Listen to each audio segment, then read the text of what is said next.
ओम शांति। आज 5 फरवरी 2023 के अव्यक्त बाप दादा के अव्यक्त मधुर महावाक्य सुनेंगे। ये अव्यक्त मधुर महावाक्य अव्यक्त बाप दादा ने 9 दिसंबर 1993 को सुनाए थे, जिसमें आज बाप दादा चारों ओर अपने ब्राह्मण परिवार को देख रहे हैं। बाबा कहे ये ब्राह्मण संसार छोटा सा है लेकिन बहुत न्यारा और प्यारा है, क्योंकि उसकी गति और विधि न्यारी है और प्यारी है। तो बाप दादा इस छोटे से ब्राह्मण संसार को देख रहे हैं कि हर एक आत्मा इतनी विशेष आत्मा है। क्यों विशेष है? तो बाबा कहे क्योंकि उनकी श्रेष्ठ वृत्ति है, श्रेष्ठ दृष्टि है और श्रेष्ठ कृति है। और इस श्रेष्ठ दृष्टि, वृत्ति और कृति से ही संसार की सर्व आत्माओं को भी श्रेष्ठ बनाने के निमित्त है। तो बाबा उस श्रेष्ठ दृष्टि से इस ब्राह्मण संसार की हर आत्मा को देख रहे थे। फिर बाबा कहे अपनी ये जिम्मेवारी महसूस होती है कि आपको सिर्फ ये संसार को परिवर्तन नहीं करना है, परंतु इसमें जो आत्माएं हैं उनका भी परिवर्तन करना है और प्रकृति का भी परिवर्तन करना है। इतनी श्रेष्ठ जिम्मेवारी बाबा ने हर एक ब्राह्मण आत्मा को दी है। लेकिन जिम्मेवारी को समझते हुए भी, जानते भी है, मानते भी है, परंतु फिर भी नंबरवार हो जाते हैं। क्यों नंबरवार हो जाते हैं? तो बाबा कहे उस श्रेष्ठ स्थिति के अनुभव में स्थित नहीं हो पाते हैं। जानते जरूर हैं, मानते हैं, लेकिन स्मृति को उस श्रेष्ठ अनुभव की स्थिति में स्थित नहीं करते हैं। तो बाबा कहे उसके लिए 2 बातों के विशेष महत्व को समझना है, तभी जानना, मानना और प्रैक्टिकल उस अनुभवी स्थिति में स्थित होना, जिससे नंबर 1 आत्मा बन सकते हैं। तो 2 बातों के महत्व को जानना है। एक है स्वयं के महत्व को, दूसरा है समय के महत्व को। बाबा ने कहा स्वयं के महत्व को तो अच्छी तरह से जानते हो। अगर किसी से भी पूछा जाए कि आप कौन हो, या खुद भी अगर सोचे कि मैं कौन हूं, तो एक श्रेष्ठ स्वमान की लिस्ट 1 मिनट के अंदर सामने आ जाती है कि मैं ये आत्मा हूं, इतनी श्रेष्ठ आत्मा हूं। सारे स्वमान याद आ जाते हैं। लेकिन बाबा कहे एक एक स्वमान के अनुभवी स्थिति में स्थित होना, इसमें नंबरवार हो जाते हैं। कभी तो एकाग्र होकर के उस स्थिति में स्थित होते हैं, कभी तो बाबा कहे उस स्थिति से नीचे उतर आते हैं। बाबा मिसाल देते हैं कि जैसे कोई छोटा चंचल बच्चा होता है, वो एक स्थान पर स्थित नहीं हो सकता है। ठीक इसी तरह मन बुद्धि के लिए श्रेष्ठ आसन, अनुभव की स्थिति, ये है स्थित होने का स्थान। तो उस पर कभी तो एकाग्र होकर स्थित हो जाते हैं और कभी देखो तो दूसरी स्थितियों में चले जाते हैं। तो इसलिए बाबा कहे एकाग्रता नहीं है। और अब समय के हिसाब से आवश्यकता है कि अपनी एकाग्रता की शक्ति को बढ़ाना। एकाग्रता से फायदा क्या होता है? तो बाबा ने 6 बातें विशेष बताई कि एकाग्रता की शक्ति से पहली बात, मेहनत नहीं करनी पड़ती है और सहज निर्विघ्न बन सकते हैं। दूसरी बात बाबा ने कहा कि एकाग्रता की शक्ति से बाबा की याद में एक रस होकर के स्थित हो सकते हैं। तीसरा, एक बाबा दूसरा न कोई, ये स्थिति बन जाती है। चौथा बाबा कहे वृत्ति बेहद में चली जाती है, सर्व आत्माओं के प्रति कल्याण की वृत्ति होती है, एकाग्रता की शक्ति से दृष्टि भी भाई भाई की बन जाती है और एकाग्रता की शक्ति से सर्व के प्रति स्नेह, सहयोग, सम्मान और स्वमान की स्थिति बन जाती है, जिससे संबंध संपर्क में आते हुए श्रेष्ठ स्थिति में स्थित हो जाते हैं। तो इसीलिए बाबा कहे एकाग्रता की शक्ति को बढ़ाना है। अगर एकाग्रता की शक्ति नहीं बढ़ाते हैं तो क्या होता है? तो बाबा कहे परवश हो जाते हैं। मन मालिक को भी परवश कर देता है और जब परवश हो जाते हैं तो स्वभाव, संस्कार, माया के रॉयल स्वरूप, हर चीज हमें हलचल में ले आती है। इसलिए बाबा कहे तुम बच्चों को श्रेष्ठ स्थिति के आसन के अनुभव की स्थिति में स्थित होना है एकाग्रता की शक्ति के माध्यम से। और जहां एकाग्रता है वहां दृढ़ता है और जहां दृढ़ता है वहां सफलता आपके गले का हार है। स्वभाव जब भी कहते हो तो स्व का भाव, भाव माना फीलिंग्स, तो स्व के प्रति और सर्व के प्रति श्रेष्ठ भावनाएं इमर्ज हो। और जब संस्कार कहते हो तो अपने अनादि संस्कार, आदि संस्कार को स्मृति में ले आओ तो सहज ही स्वभाव संस्कार के परवश नहीं होंगे, लेकिन उसको भी सहज परिवर्तन कर सकते हैं। तो सुनते हैं आज बाबा के अव्यक्त मधुर महावाक्य। आज के मुरली का टाइटल है एकाग्रता की शक्ति से दृढ़ता द्वारा सहज सफलता की प्राप्ति। आज ब्राह्मण संसार के रचता अपने चारों ओर के ब्राह्मण परिवार को देख हर्षित हो रहे हैं। ये छोटा सा न्यारा और अति प्यारा अलौकिक ब्राह्मण संसार है। सारे ड्रामा में अति श्रेष्ठ संसार है, क्योंकि ब्राह्मण संसार की हर गतिविधि न्यारी और विशेष है। इसलिए बाबा कहे कि सारे ड्रामा के अंदर भी श्रेष्ठ संसार है। इस ब्राह्मण संसार में ब्राह्मण आत्माएं भी विश्व में से विशेष आत्माएं हैं। इस ब्राह्मण संसार में भी एक एक ब्राह्मण आत्मा बाबा कहे विश्व में विशेष आत्माएं हैं। इसलिए ही ये विशेष आत्माओं का संसार है। क्यों विशेष है? बाबा और स्पष्ट करते हैं, हर ब्राह्मण आत्मा की श्रेष्ठ वृत्ति, श्रेष्ठ दृष्टि और श्रेष्ठ कृति विश्व की सर्व आत्माओं के लिए श्रेष्ठ बनाने के निमित्त है। हर आत्मा के ऊपर ये विशेष जिम्मेवारी है। विश्व की आत्माओं को श्रेष्ठ बनाने की जिम्मेवारी है। तो हर एक अपने इस जिम्मेवारी का अनुभव करते हो? पूछते बाबा, इस जिम्मेवारी का अनुभव करते हो? कितनी बड़ी जिम्मेवारी है। सारे विश्व का परिवर्तन, न सिर्फ आत्माओं का परिवर्तन करते हो, लेकिन प्रकृति का भी परिवर्तन करते हो। ये स्मृति सदा रहे, इसमें नंबरवार है। इस जिम्मेवारी की स्मृति सदा रहे, बाबा कहे इसमें नंबरवार हो जाते हैं। सभी ब्राह्मण आत्माओं के अंदर संकल्प सदा रहता है कि हम विशेष आत्मा नंबर 1 बने, लेकिन संकल्प और कर्म में अंतर पड़ जाता है। और उसका कारण क्या है? बाबा कहे संकल्प और कर्म में अंतर पड़ जाता है और उसका कारण क्या है?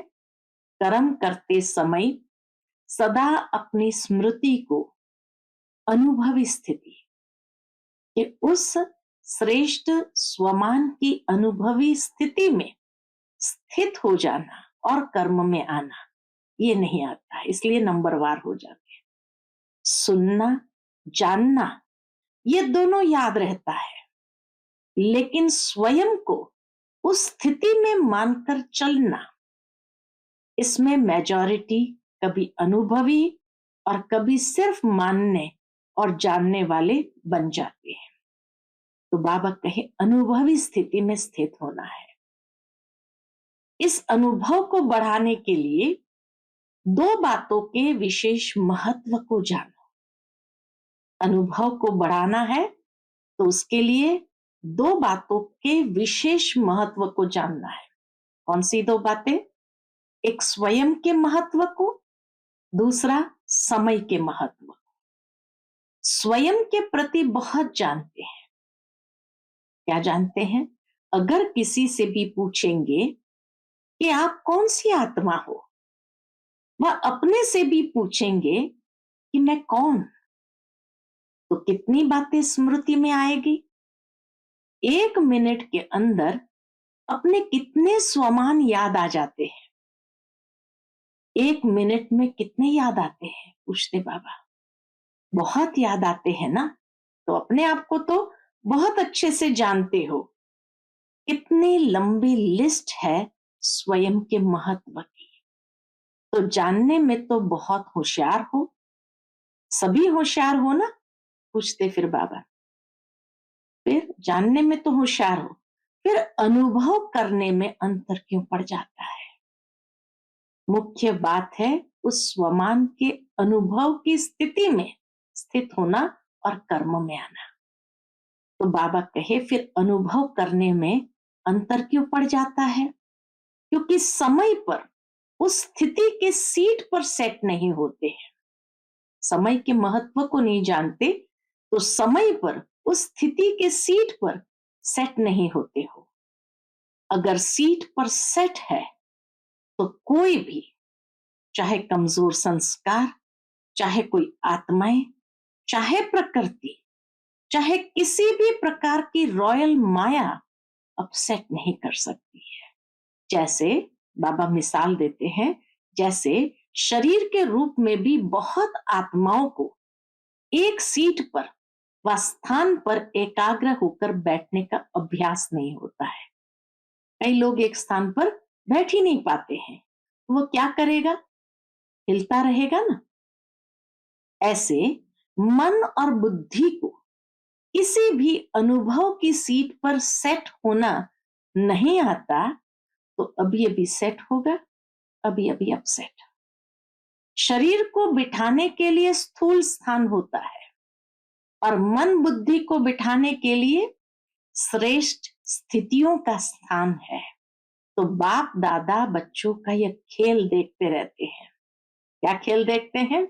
अभी अभी अच्छी स्थिति के अनुभव में स्थित होते हैं और अभी अभी अपनी स्थिति से हलचल में आ जाते हैं।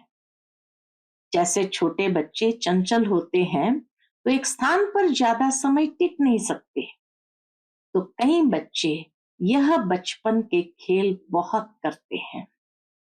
अभी अभी देखेंगे बहुत एकाग्र, और अभी अभी एकाग्रता के बजाय भिन्न भिन्न स्थितियों में भटकते रहेंगे।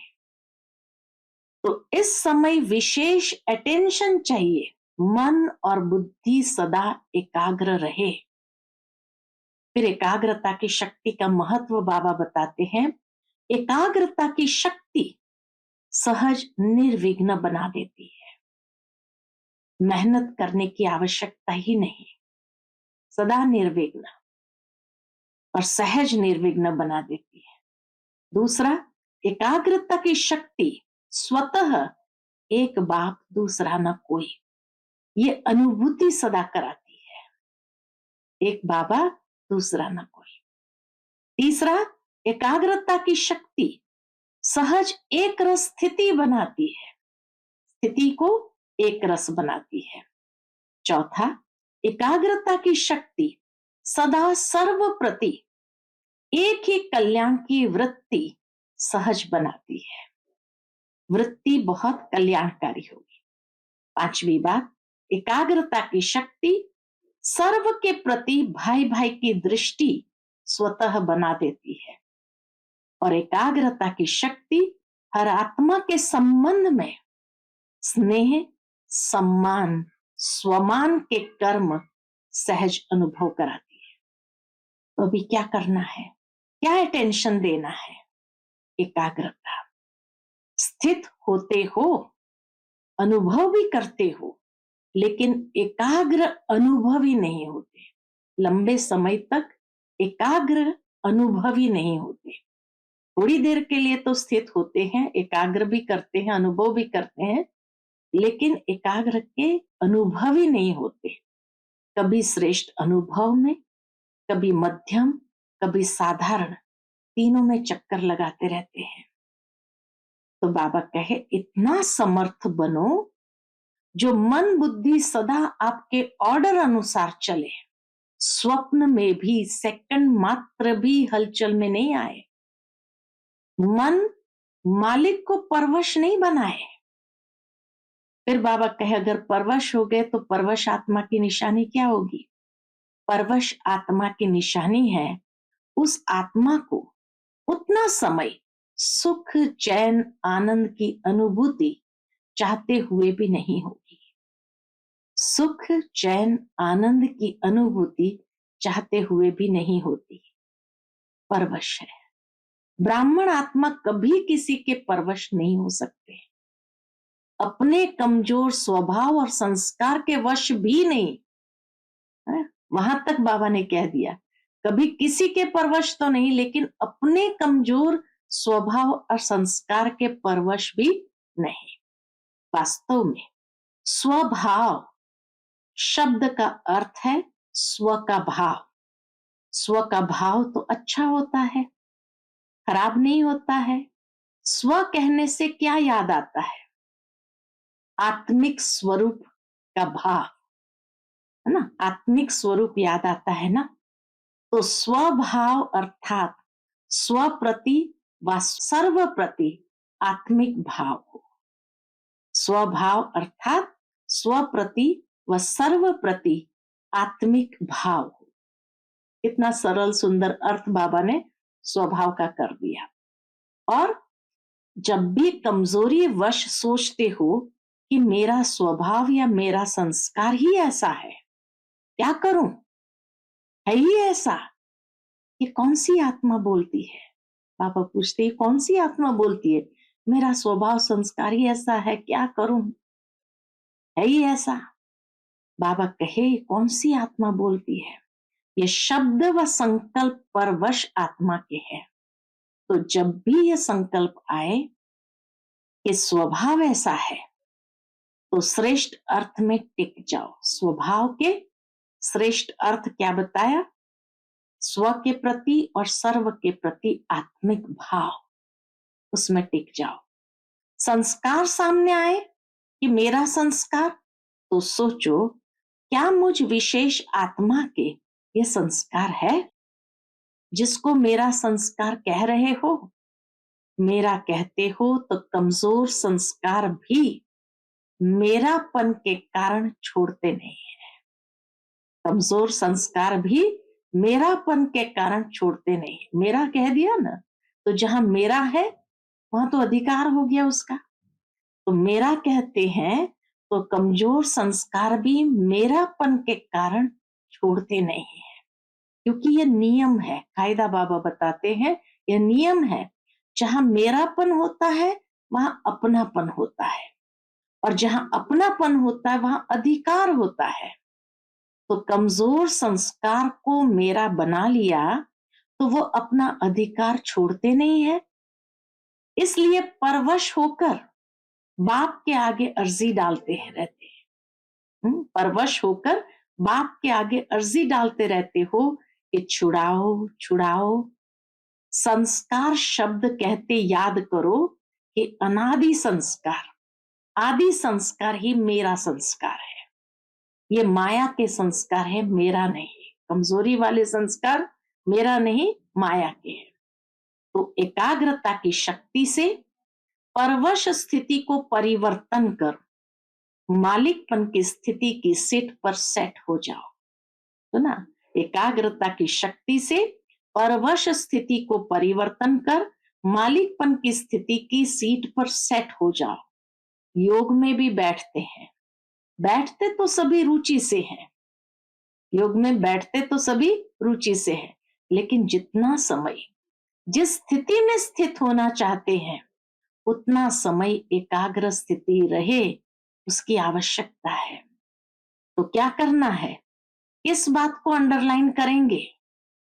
किसी ने कहा एकाग्रता, तो बाबा कहे एकाग्रता में ही दृढ़ता होती है, और जहां दृढ़ता है वहां सफलता गले का हार है।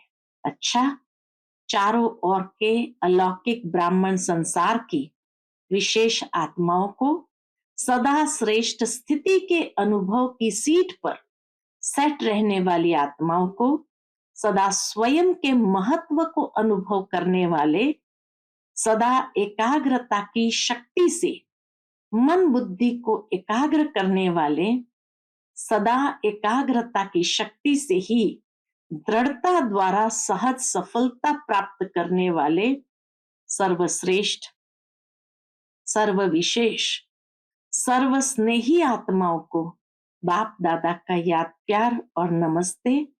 हम सब रूहानी बच्चों की रूहानी माता पिता बाप दादा को याद प्यार, गुड मॉर्निंग और नमस्ते।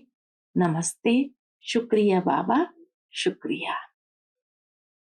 फिर अव्यक्त बाप दादा की पर्सनल मुलाकात है।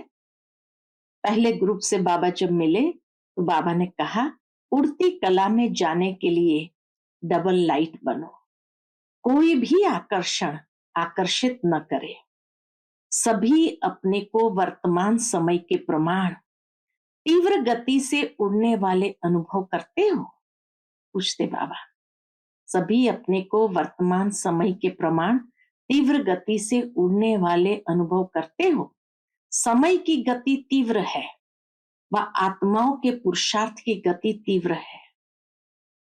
समय आपके पीछे पीछे है या आप समय के प्रमाण चल रहे हो? समय के इंतजार में तो नहीं हो ना कि अंत में सब ठीक हो जाएगा, संपूर्ण हो जाएंगे, बाप समान हो जाएंगे। ऐसे तो नहीं है ना, क्योंकि ड्रामा के हिसाब से वर्तमान समय बहुत तीव्र गति से जा रहा है, अति में जा रहा है। जो कल था उससे आज और अति में जा रहा है, यह तो जानते हो ना। जैसे समय अति में जा रहा है, ऐसे आप श्रेष्ठ आत्माएं भी पुरुषार्थ में अति तीव्र अर्थात फास्ट गति से जा रहे हो, कि कभी ढीले कभी तेज। ऐसे नहीं कि नीचे आकर फिर ऊपर जाओ। नीचे ऊपर होने वाले की गति कभी एक रस फास्ट नहीं हो सकती। तो सदा सर्व बातों में श्रेष्ठ व तीव्र गति से उड़ने वाले हो। वैसे गायन है, चढ़ती कला तेरे भाने सर्व का भला। ऐसे गायन है, कहावत बाबा ने कहा, चढ़ती कला सर्व का भला। लेकिन अभी क्या कहेंगे, उड़ती कला सर्व का भला। अब चढ़ने का समय समाप्त हो गया, उड़ती कला का समय आ गया। तो बाबा कहे उड़ती कला सर्व का भला। अभी चढ़ती कला का समय भी समाप्त हुआ, अभी उड़ती कला का समय है।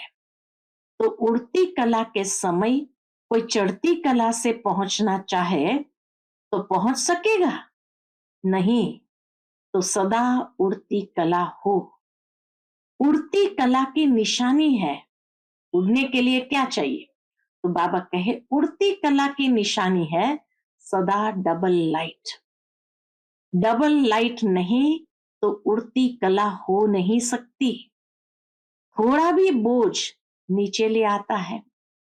जैसे प्लेन में जाते हैं, उड़ते हैं, तो अगर मशीनरी में या पेट्रोल में जरा भी कचरा आ गया तो क्या हालत होती है? उड़ती कला से गिरती कला में आ जाता है। तो यहां भी अगर किसी भी प्रकार का बोझ है, चाहे अपने संस्कारों का, चाहे वायुमंडल का, चाहे किसी आत्मा के संबंध संपर्क का, कोई भी बोझ है, तो उड़ती कला से हलचल में आ जाते हैं। कहेंगे वैसे तो मैं ठीक हूं, क्या कहेंगे? वैसे तो मैं ठीक हूं, लेकिन ये कारण है ना, इसलिए ये संस्कार का, व्यक्ति का, वायुमंडल का बंधन है। लेकिन कारण कैसा भी हो, बाबा क्या कहे, कारण कैसा भी हो, क्या भी हो, तीव्र पुरुषार्थी सभी बातों को ऐसे क्रॉस करते हैं जैसे कुछ है ही नहीं, मेहनत नहीं, मनोरंजन अनुभव करेंगे। तो ऐसी स्थिति को कहा जाता है उड़ती कला, मनोरंजन का अनुभव करना। तो उड़ती कला है, या कभी कभी नीचे आने का, चक्कर लगाने का दिल हो जाता है, कहीं भी लगाव नहीं हो। लगाव होगा तो चक्कर लगाते रहेंगे, जरा भी कोई आकर्षण आकर्षित नहीं करे।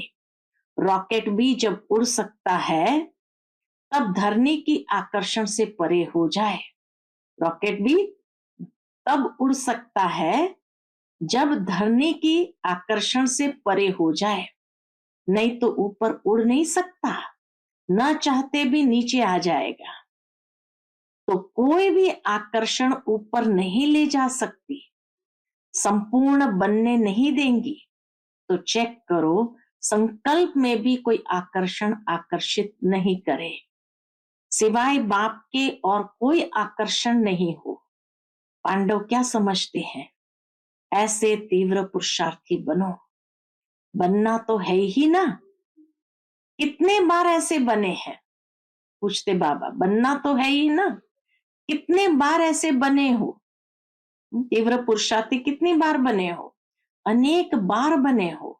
आप ही बने हो या दूसरे बने हैं? आप ही बने हो। तो नंबर वार में भी नहीं आना है ना, नंबर वन में आना है।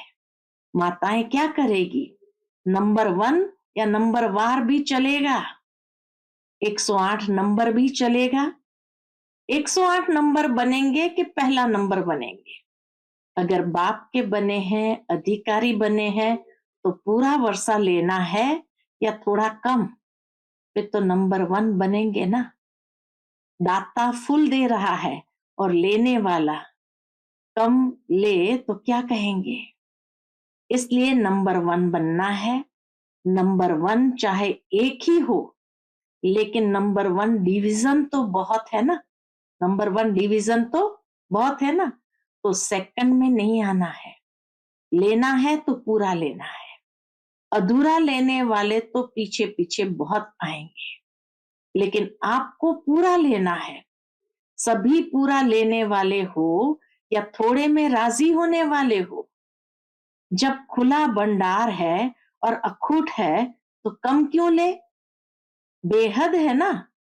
हद हो कि 8,000 इसको मिलना है, 10,000 इसको मिलना है, तो कहेंगे भाग्य में इतना ही है। लेकिन बाप का खुला भंडारा है, बाप का खुला भंडार है, अखूट है, जितना लेना चाहो ले सकते हैं। ऑफर भी बाबा करते, जितना लेना चाहे ले सकते हैं, फिर भी अखूट है, ले लेने के बाद भी अखूट है। अखूट खजाने के मालिक हो, बालक सो मालिक हो, तो सभी सदा खुश रहने वाले हो ना, कि थोड़ा थोड़ा कभी दुख की लहर आती है। दुख की लहर स्वप्न में भी नहीं आ सकती। संकल्प तो छोड़ो, लेकिन स्वप्न में भी नहीं आ सकती। इसको कहा जाता है नंबर वन। तो क्या कमाल करके दिखाएंगे? सभी नंबर वन आकर दिखाएंगे ना। फिर बाप दादा के सामने दिल्ली वाले बैठे थे, तो बाबा कहे वैसे भी दिल्ली को दिल कहते हैं, तो जैसा दिल होगा वैसा शरीर चलेगा। आधार तो दिल होता है ना, दिल है दिलाराम की दिल, तो दिल की गद्दी यथार्थ चाहिए ना, नीचे ऊपर नहीं चाहिए। तो नशा है ना कि हम दिलाराम का दिल है। नशा कितना चढ़ाते बाबा, हम दिलाराम का दिल है। तो अभी अपने श्रेष्ठ संकल्पों से स्वयं को और विश्व को परिवर्तन करो। संकल्प किया और कर्म हुआ, ऐसा नहीं सोचा तो बहुत था, सोचते तो बहुत है, लेकिन होता बहुत कम है। वे तीव्र पुरुषार्थी नहीं है। तीव्र पुरुषार्थी अर्थात संकल्प और कर्म समान हो तभी बाप समान कहेंगे। खुश है और सदा खुश रहेंगे, ये पक्का निश्चय है ना। खुश रहने वाले ही खुश नसीब है, ये पक्का है या थोड़ा थोड़ा कच्चा हो जाता है। कच्ची चीज अच्छी लगती है, पक्के को पसंद किया जाता है, तो पूरा ही पक्का रहना है। रोज अमृत वेले विधि बताते हैं बाबा, रोज अमृत वेले ये पाठ पक्का करो कि कुछ भी हो जाए, खुश रहना है, खुश करना है। अच्छा, और कोई खेल नहीं दिखाना, यही खेल दिखाना और खेल नहीं करना। अच्छा, आज का बाप दादा का मधुर वरदान हम बच्चों के प्रति है, भाग्य और भाग्य विधाता बाप की स्मृति में रहे, भाग्य बांटने वाले फ्राक दिल महादानी भव। भाग्य और भाग्य विधाता बाप की स्मृति में रहे, भाग्य बांटने वाले फ्राक दिल महादानी भव। भाग्य विधाता बाप और भाग्य दोनों ही याद रहे, तब औरों को भी भाग्यवान बनाने का उमंग उत्साह रहेगा। भाग्य विधाता बाप और भाग्य दोनों ही याद रहे, तब औरों को भी भाग्यवान बनाने का उमंग उत्साह रहेगा। जैसे भाग्य विधाता बाप ब्रह्मा द्वारा भाग्य बांटते हैं, ऐसे आप भी दाता के बच्चे हो, भाग्य बांटते चलो। वे लोग कपड़ा बांटेंगे, अनाज बांटेंगे, कोई गिफ्ट देंगे, लेकिन उससे कोई तृप्त नहीं हो सकते। अब भाग्य बांटो, तो जहां भाग्य है वहां सब प्राप्तियां हैं। ऐसे भाग्य बांटने में फ्राक दिल श्रेष्ठ महादानी बनो, सदा देते रहो। आज का स्लोगन है, जो एक नामी रहते और इकोनॉमी से चलते हैं वही प्रभु प्रिय है। जो एक नामी रहते और इकोनॉमी से चलते हैं वही प्रभु प्रिय है। अच्छा, Om Shanti. Click here to like, subscribe and press the bell icon to stay updated with our latest videos.